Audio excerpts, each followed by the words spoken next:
صلی اللہ علی محمد صلی اللہ علیہ وسلم۔ السلام علیکم ورحمۃ اللہ وبرکاتہ۔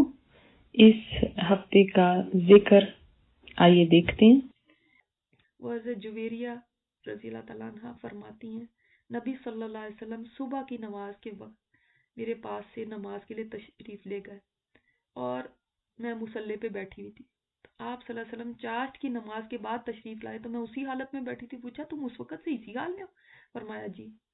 آپ نے فرمایا میں نے تم سے جدا ہونے کے بعد 4 کلمات 3 دفعہ پڑھے ہیں، اگر ان کو اس سب کے مقابلے میں تولا جائے جو تم صبح سے پڑھ رہی ہو تو یہ کلمات غالب آ جائیں گے۔ یعنی یہ اتنے وزنی کلمات ہیں، اتنے بڑے کلمات ہیں کہ یہ اس کے اوپر غالب آ جائیں گے۔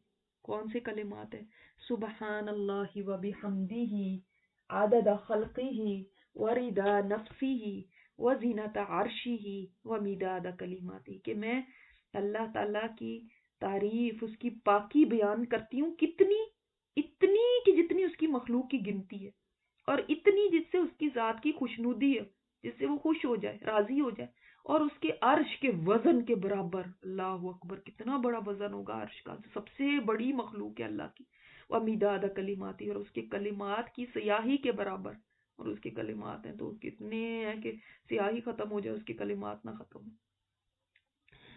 تو یہ بہت پیارا ذکر ہے، یہ بہت دیر تک آپ کوئی ذکر کریں، اس کے بجائے ایک بھی ذکر یہ کر لیں گے تو یہ اس سب پہ بھاری ہو جائے گا۔